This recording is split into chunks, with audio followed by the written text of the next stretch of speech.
Well, good evening to you all, and thank you as you join us, as you listen into this midweek devotion, which is coming to you from Northside Community Church in Harare.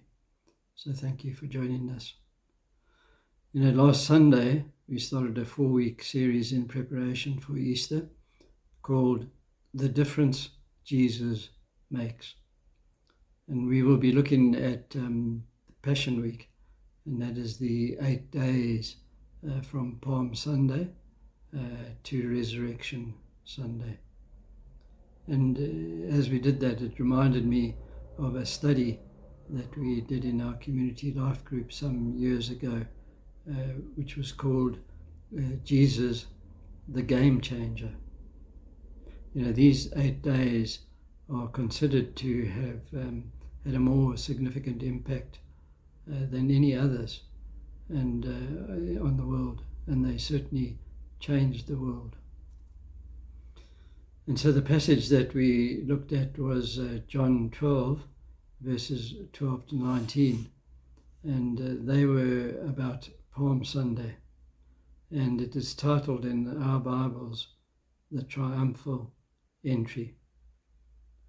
And interestingly, this is one of the few incidents in the life of Jesus which is recounted in all of the 4 Gospels. So I hope that after Sunday you have been able to look at those 4 accounts. So the scene was that Jesus was riding into Jerusalem on a donkey, and he was coming to celebrate the Passover. And people had heard he was coming, and they lined the streets to greet him. They were throwing down their cloaks or their coats. They were waving palm branches, and they were shouting words of praise to the King who comes in the name of the Lord. And the first thing to just point out is 2 key images. And the first is the palm branches, which the crowds waved as they shouted Hosanna, which means save us, Lord. Those palm branches were associated with triumph and victory, and they would have been used to welcome victorious generals and triumphant kings. And in the second one is the donkey. Jesus chose to enter Jerusalem lowly and riding on a donkey, on a colt, the foal of a donkey, which was a statement by him of service and humility. So the message which Jesus was giving is in almost complete contrast to the euphoria which was building up in the crowds. So tonight I just wanted to look at the 4 groups of people, all caught up in the excitement of the occasion, but just at their different perspectives and responses. And so the first of the groups is the Romans. And so they are not actually mentioned in the verses that we studied in John, but they will be seen later in the weeks which follow. Now, the Romans had been monitoring Jesus' activities because they were fearful of him trying to start an insurrection. But so as he rode into Jerusalem humbly on a donkey, this would have given them assurance that it was not his intention to declare himself as king. And then the second group is the Pharisees, and we see them in the last verse, that's in verse 19. And so as the religious leaders of the time, they were fearful and threatened by Jesus. Tension had been building up between Jesus and the religious leaders. It was the Pharisees and the Sadducees, from the earliest days of his public ministry and at his baptism, in fact. And so the excitement and the massive following of Jesus shown by the crowds on Palm Sunday was a tipping point for them.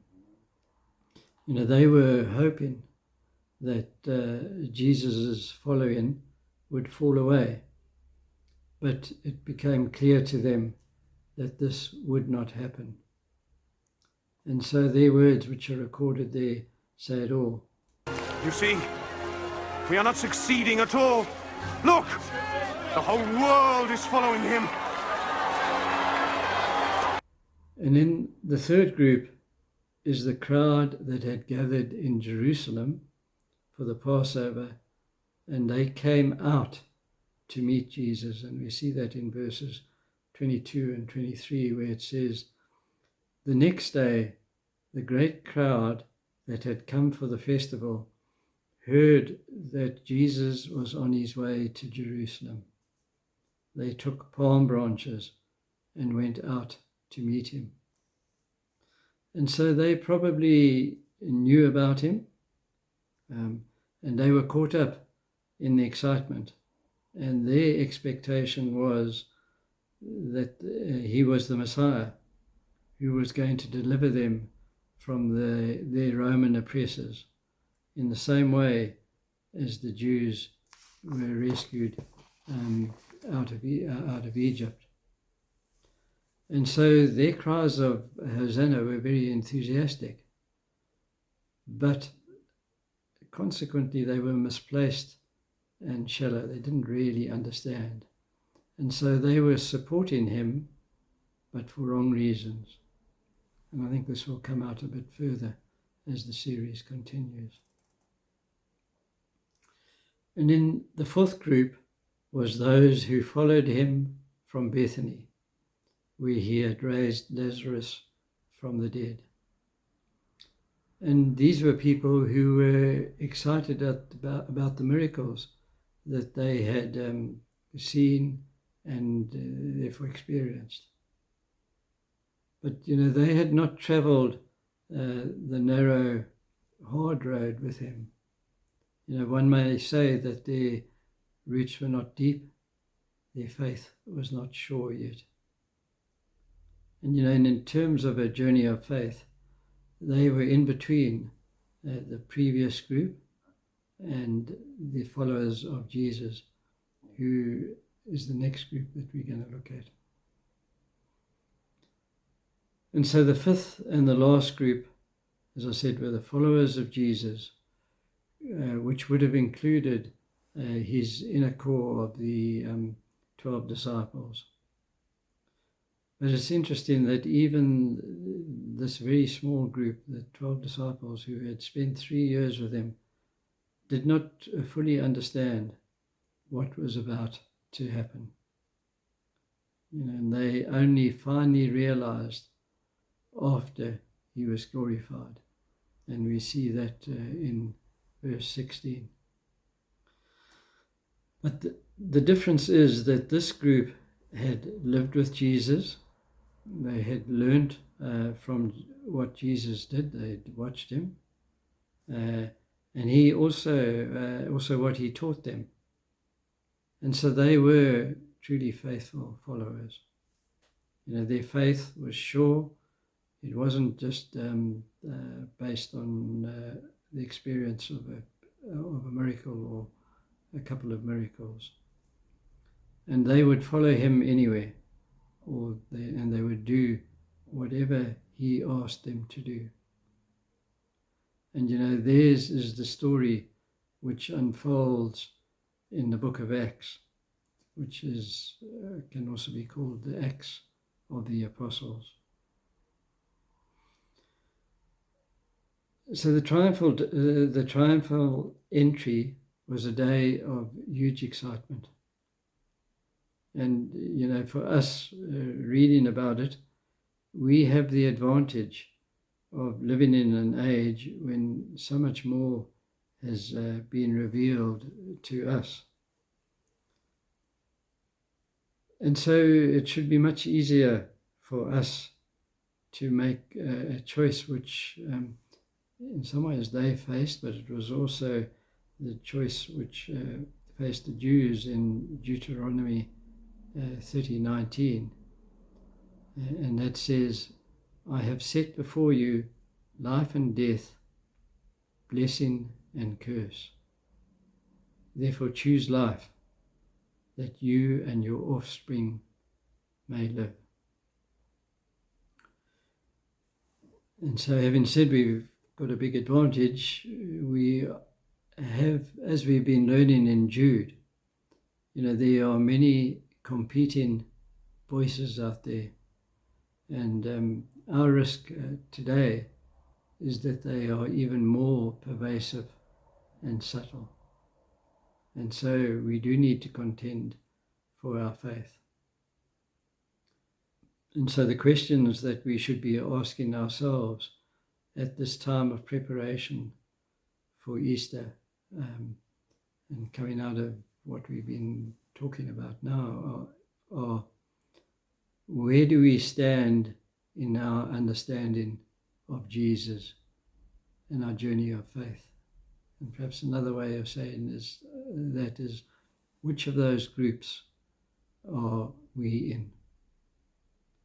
And also we need to be asking, what difference does Jesus make in our lives? We live in a time when Jesus has ushered in God's kingdom. It's not complete, and so we do face difficulties sometimes.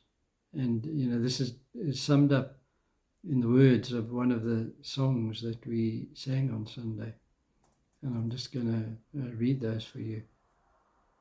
Though I can't see what's before me, I know that I can trust your heart. And this is the one truth which will be my story. You still reign, and you are God. And so I pray that this Easter and through this series, you will know and understand that these 8 days give us the assurance that an eternal kingdom awaits us. And so this is the difference that Jesus makes in these 8 days. And so I'm going to be looking forward to the next 3 studies in the series. And I think they're going to deal with other thought-provoking ideas coming out of the last 8 days with Jesus in Jerusalem. So it's good night to you all. God bless you. And just join us on Sunday at 9 a.m. To hear the next part of this story. Good night.